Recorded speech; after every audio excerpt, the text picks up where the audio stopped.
ಪ್ರಿಯ ಸಹೋದರ ಸಹೋದರಿಯರೇ, ಈ ದಿನ ನಮ್ಮ ಮಕ್ಕಳು ಬಲಹೀನವಾಗಿದ್ದಾರೋ, ಅನಾರೋಗ್ಯದಿಂದ ಬಾಧೆ ಪಡ್ತಿದ್ದಾರೋ, ಅವಿಧೇಯರಾಗಿ ತಿರುಗಿ ಬೀಳ್ತಿದ್ದಾರೋ?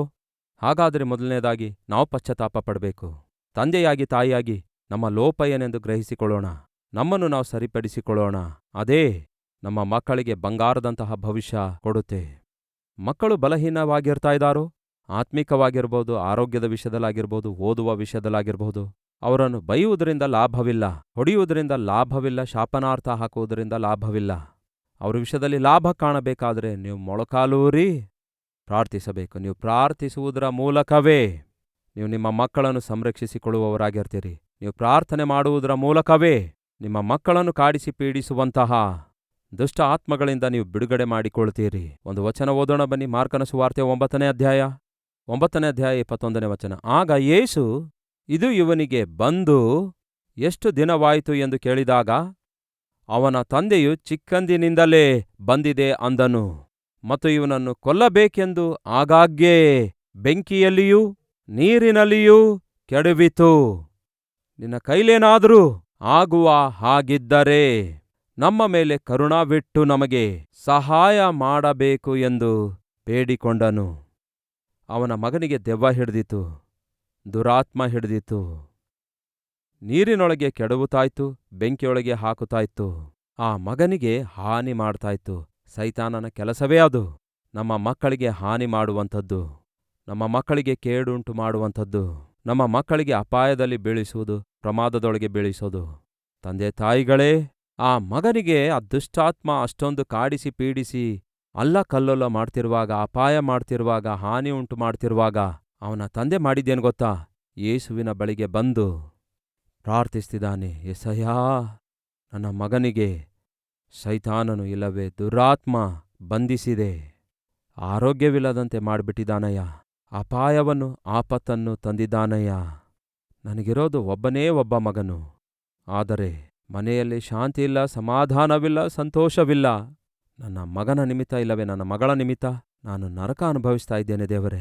ನಮ್ಮ ಮನೆಯಲ್ಲಿ ಸಂತೋಷವೇ ಕಣ್ಮರೆಯಾಗಿದೆ ಎಂದು ನೀವು ಕೂಡ ಯೇಸುವಿನ ಬಳಿಗೆ ಬಂದು ಹೀಗೆ ಪ್ರಾರ್ಥಿಸಿದರೆ ಎಷ್ಟು ಚೆನ್ನಾಗಿರುತ್ತೆ. ನಿನ್ನ ಕೈಲೇನಾದರೂ ಆಗುವ ಹಾಗಿದ್ದರೆ ನಮ್ಮ ಮೇಲೆ ಕರುಣವಿಟ್ಟು ನಮಗೆ ಸಹಾಯ ಮಾಡು ಅನ್ನುತ್ತಾನೆ ಆ ತಂದೆ.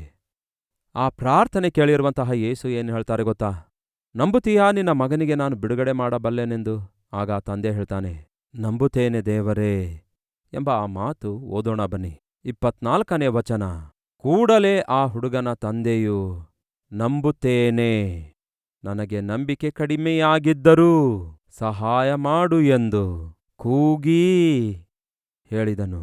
ಸಹಾಯ ಮಾಡು ಅನ್ನುವ ಸ್ಥಳದಲ್ಲಿ ಒಂದು ಅಂಕೆ ಇದೆ ಅಲ್ಲವೇ? ನಂಬುತ್ತಿದ್ದೇನೆ, ನನಗೆ ನಂಬಿಕೆ ಕಡಿಮೆಯಾಗಿದ್ದರೂ ಸಹಾಯ ಮಾಡು ಎಂದು ಕೂಗಿದನು ಎನ್ನುವಂತಹ ಸ್ಥಳದಲ್ಲಿ ಒಂದು ಅಂಕೆ ಇದೆ ಅಲ್ಲವೇ? ಕೆಳಗಡೆ ಅದರ ಬಗ್ಗೆ ಏನಿದೆ ನೋಡಿ. ಗಟ್ಟಿಯಾಗಿ ಕೂಗಿ ಹೇಳಿದ. ಮಗನು ಹಾಳಾಗಿ ಹೋಗ್ತಿದ್ದಾನೆ. ಮಗನ ಭವಿಷ್ಯವೇ ಹಾಳಾಗಿ ಹೋಗ್ತಾ ಇದೆ ಸೈತಾನನ ಕೈಗೆ ಸಿಕ್ಕಿಬಿದ್ದದ್ದರಿಂದ. ಹಾಗಾಗಿ ತಂದೆ ಏನ್ಮಾಡ್ತಿದ್ದಾನೆ? ಯೇಸುವಿನ ಬಳಿಗೆ ಬಂದು ಕಣ್ಣೀರನ್ನು ಸುರಿಸುತ್ತಾ ಬಹಳ ಗಟ್ಟಿಯಾಗಿ ಅಳುತ್ತಾ ಹೇಳ್ತಾನೆ, ಯೆಸಯ್ಯ, ನಿನ್ಮೇಲೆ ನನಗೆ ನಂಬಿಕೆ ಇದೆ, ಆದರೆ ಅಪನಂಬಿಕೆ ಬರಲಾರದಂತೆ ಸಹಾಯ ಮಾಡು ದೇವರೇ, ಅಪನಂಬಿಕೆಯೇ ಇಲ್ಲದಂತೆ ಮಾಡಿರಿ. ಕೇಳಿ ತಂದೆಂದರೇ, ತಾಯಿಯೆಂದರೆ, ಈ ದಿನ ತಂದೆಯಾಗಿ ತಾಯಿಯಾಗಿ ನಮಗಿರುವ ಪ್ರಧಾನ ಸಮಸ್ಯೆ ಯಾವುದು ಗೊತ್ತಾ? ಮಕ್ಕಳಾಗಲಿ, ಆ ಮಕ್ಕಳ ಆತ್ಮೀಕತೆಯಾಗಲಿ ಸಮಸ್ಯೆಯಾಗಿ ತಯಾರಾಗಿದೆ.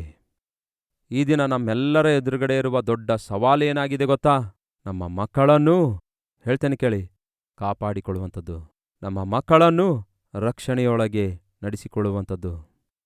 ಅದೇ ಈ ದಿನ ಅನೇಕ ಮಂದಿ ತಂದೆ ತಾಯಿಗಳಿಗೆ ದೊಡ್ಡ ಸಮಸ್ಯೆಯಾಗಿದೆ.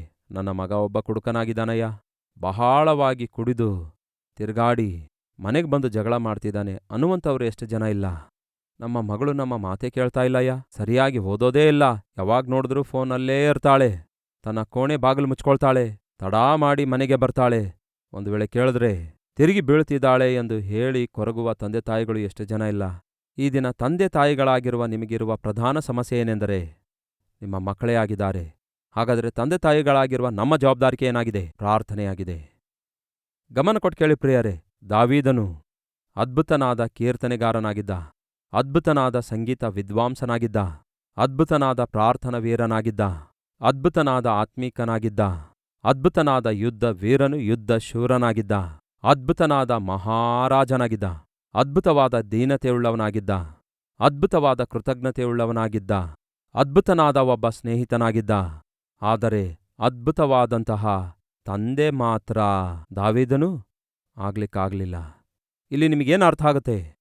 ದಾವೀದನ ಜೀವಿತದಲ್ಲಿ 100 ವಿಷಯಗಳಲ್ಲಿ 99 ವಿಷಯಗಳಲ್ಲಿ 100 ಅಂಕೆಗಳನ್ನು ಸಾಧಿಸ್ತಾನೆ. ಒಂದೇ ಒಂದು ವಿಷಯದಲ್ಲಿ ಫೇಲ್ ಆಗ್ತಾನೆ. ಆ ಒಂದು ವಿಷಯ ಯಾವುದು ಗೊತ್ತಾ? ಅದ್ಭುತನಾದಂತಹ ತಂದೆಯಾಗಿ ದಾವೀದನು ತನ್ನನ್ನು ತಾನು ತೋರ್ಪಡಿಸಿಕೊಳ್ಳಲಿಕ್ಕಾಗಲಿಲ್ಲ. ಸಹೋದರ ಸಹೋದರಿಯರೇ, ನಿಮಗೆ ಬಹಳಷ್ಟು ತಿಳುವಳಿಕೆ ಇದ್ದಿರಬಹುದು, ಬಹಳ ಸಂಪಾದಿಸುವವನಾಗಿರಬಹುದು, ಒಳ್ಳೆ ಜ್ಞಾನ ನಿಮಗಿದ್ದಿರಬಹುದು, ಬಹಳ ಓದಿದವನಾಗಿರಬಹುದು, ಓದಿದವಳಾಗಿರಬಹುದು, ವಾಕ್ಚಾತುರ್ಯವುಳ್ಳವಳಾಗಿರಬಹುದು, ಸುಂದರವಾದ ವ್ಯಕ್ತಿಯಾಗಿರಬಹುದು, ಎಲ್ಲರಿಗೂ ಸಂತೋಷಪಡಿಸುವ ವ್ಯಕ್ತಿಯಾಗಿರಬಹುದು. ಆದರೆ ದಯವಿಟ್ಟು ಕೇಳ್ರಿ, ಈ ಲೋಕದಲ್ಲಿ ನಿಮಗೆಷ್ಟೇ ಟ್ಯಾಲೆಂಟ್ ಇದ್ರೂ, ಈ ಲೋಕದಲ್ಲಿ ನಿಮಗೇನೇ ಇದ್ರೂ, ನಿಮ್ಮ ಮಕ್ಕಳನ್ನೇ ಕಳ್ಕೊಳ್ಳುವುದಾದರೆ ಏನು ಪ್ರಯೋಜನ? ನಮ್ಮ ಮಕ್ಕಳೇ ನಮ್ಮ ಐಶ್ವರ್ಯ, ನಮ್ಮ ಮಕ್ಕಳೇ ನಮ್ಮ ಆಸ್ತಿ, ನಮ್ಮ ಮಕ್ಕಳೇ ನಮ್ಮ ಸಮಸ್ತ ಎಂಬುದು ನೀವು ನಂಬ್ತಾ ಇದ್ದೀರಾ? ಹಾಗಾದರೆ ಕಾಪಾಡಿಕೊಳ್ಳೋಣ. ನಾವು ಮಾಡಿದ ತಪ್ಪುಗಳು, ನಾವು ಮಾಡಿದ ಪಾಪಗಳು, ನಾವು ಮಾಡಿದ ಪಾಪಿಷ್ಟ ಕೆಲಸಗಳು, ನಾವು ಮಾಡಿರುವಂತಹ ಅನೀತಿಯ ಕ್ರಿಯೆಗಳು ನಮ್ಮ ಮಕ್ಕಳಿಗೆ ಶಾಪವಾಗಿ ಇರದೇ ಇರಬೇಕಾದ್ರೆ ನಾವು ನೀತಿಯಿಂದ ಜೀವಿಸಬೇಕು, ನಾವು ಯಥಾರ್ಥವಾಗಿ ಜೀವಿಸಬೇಕು.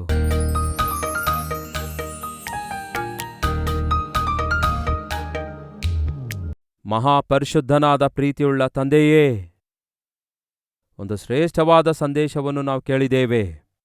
ದಾವೀದನು ಎಲ್ಲಾ ವಿಷಯಗಳಲ್ಲಿ ಅದ್ಭುತ ವ್ಯಕ್ತಿಯೇ ಆಗಿದ್ದಾದರೆ ಒಬ್ಬ ಒಳ್ಳೆ ತಂದೆ ಆಗ್ಲಿಕ್ಕಾಗಲಿಲ್ಲ. ಒಬ್ಬ ಆದರ್ಶ ತಂದೆಯಾಗಿ ಅವನು ಇರಲಿಕ್ಕಾಗಲಿಲ್ಲ.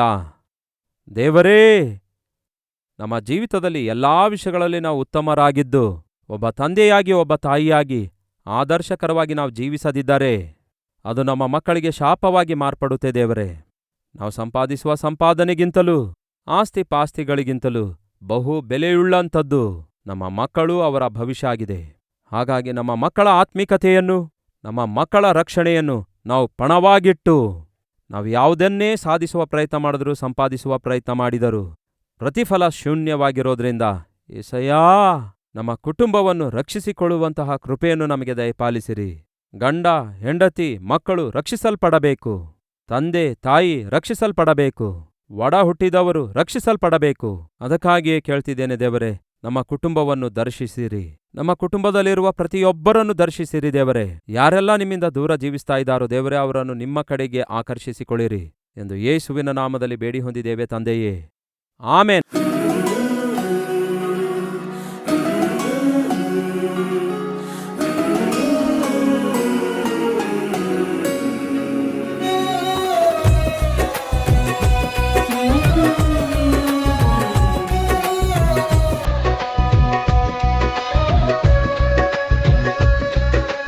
ದಿನ ಸಾರಿದ ಸಂದೇಶ ನಿಮಗೆ ಆಶೀರ್ವಾದಕರವಾಗಿರುವುದಾದರೆ ಲೈಕ್ ಮಾಡಿರಿ. ಇಂಥ ಅದ್ಭುತವಾದ ಸಂದೇಶಗಳನ್ನು ಪ್ರತಿದಿನ ನೋಡಲು ಆಶಿಸುತ್ತಾ ಇದ್ದೀರಾ? ಹಾಗಾದರೆ ಸಬ್ಸ್ಕ್ರೈಬ್ ಮಾಡಿ, ಹಾಗೆಯೇ ಬೆಲ್ ಐಕಾನ್ ಕ್ಲಿಕ್ ಮಾಡಿ ಅನೇಕರಿಗೆ ಈ ಸಂದೇಶವನ್ನು ಶೇರ್ ಮಾಡುವ ಪ್ರಯತ್ನ ಮಾಡಿ.